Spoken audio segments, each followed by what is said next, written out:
মুর্শিদাবাদের ছবিটা আপনাদের সামনে তুলে ধরবো। মুর্শিদাবাদের নবগ্রামের সেখানকার ছবি দেখাই। আমাদের সঙ্গে সরাসরি রয়েছেন প্রতিনিধি জয়ন্ত রায়। জয়ন্ত, এই মুহূর্তে মুর্শিদাবাদের নবগ্রামের ছবিটা কি দেখতে পাচ্ছ? ইন্দ্রাণী, প্রথমেই জানিয়ে রাখি যে শুভ সপ্তমীর শুভ সকাল। আজকে আমরা রয়েছি মুর্শিদাবাদের নবগ্রাম কালীতলা প্রাঙ্গণে, যেখানে আমরা দেখতে পাচ্ছি হনুমানের যে মা দুর্গার আহ্বানে হনুমানের বিভিন্ন বজরংবলীর যে জন্মবলি, সেই বিষয়ে এখানে থিম করা হয়েছে নতুনভাবে। আমরা দেখতে পাচ্ছি মুর্শিদাবাদের নবগ্রামের কালীতলা স্পোর্টিং ক্লাবের উদ্যোগে এই দুর্গাপুজো হয় প্রত্যেক বছরে নেয়। এবছরও শুরু হয়েছে। প্রায় এবছর 33 বছরে তারা পদার্পণ করেছেন। আমরা কথা বলে নেব সেই পূজা কমিটির সদস্যদের সঙ্গে। কেমন লাগছে? ভালো লাগছে, আমাদেরকে সকলকেই ভালো লাগছে যে একটা মিডিয়া এসছে আমাদের এখানে। আমরা তো প্রত্যন্ত গ্রামে এটা পুজো, কিন্তু আমাদের সবারের ভগবানের সেবাদে এবং সর্বসাধারণ আশীর্বাদের জন্য আমাদের যে 33 বছরের পূজাটা পরবর্তী আমরা পেরেছি, আমরা তার জন্য সকলকে আমরা অশেষ ধন্যবাদ জানাই। এবং আমাদের খুব ভালো লাগছে যে এরকম একটা মিডিয়া এসছে আমাদের মণ্ডপে।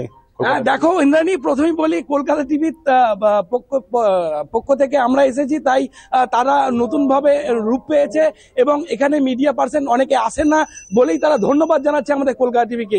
এবছরের থিম কি রয়েছে আপনাদের? থিম হচ্ছে সমস্ত বজরংবলীর রূপ, যেমন পঞ্চকোটব আছে, সুরেন্দ্রদেব আছে, শিবশক্তি হনুমান আছে, বুক চিরে রামসীতা হনুমানকে দেখানো হয়েছে। আবার ওখানে একটা আছে রাক্ষস বধ আছে, বকাসুর বধ আছে, আর সামনে আমাদের ভৈরবী মূর্তি মা দুর্গা করা হয়েছে।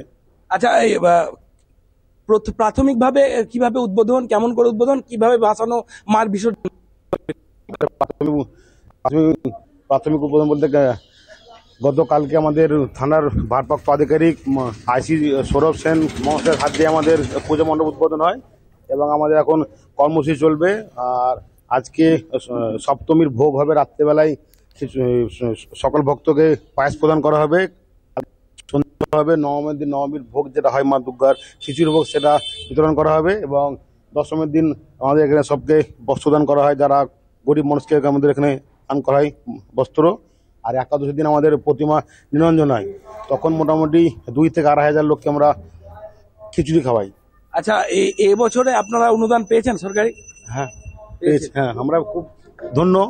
মাননীয় মুখ্যমন্ত্রীকে আমরা অসংখ্য ধন্যবাদ যাই যে আমরা অনুদানটা পেয়ে আমরা খুবই খুশি। আমাদের নবগ্রাম কালীতলা স্পোর্টিং ক্লাবের সকল সদস্য খুব ভীষণ খুশি। দেখো ইন্দ্রাণী, বলাই বাহুল্য যে এখানে খুশির আমেজ। সপ্তমীর শুভ সকাল থেকেই শুরু হয়ে গেছে দুর্গাপূজা এবং ঘট ভরতে যাওয়া এবং আনন্দে একসঙ্গে মাতোয়ারা হয়েছে নবগ্রাম কালীতলা স্পোর্টিং ক্লাব। এবং কিরকম ভিড় হবে বলে মনে করছেন এবার? ভিড় মোটামুটি দৈনিক প্রায় 50,000 লোক এখানে সমাগম হয়, দৈনিক 50,000। কোনো সমস্যা না, আমাদের এখানে পাশেই থানা আছে, থানা থেকে আমরা প্রচুর হেল্প পাই। আমার নাম সুমিত কাটমা। দেখো, স্বাভাবিকভাবেই নিলাম এবং পুজোর ব্যাপারে আমরা জেনে নিলাম। মুর্শিদাবাদের নবগ্রাম থেকে জয়ন্ত রায়, কলকাতা টিভি।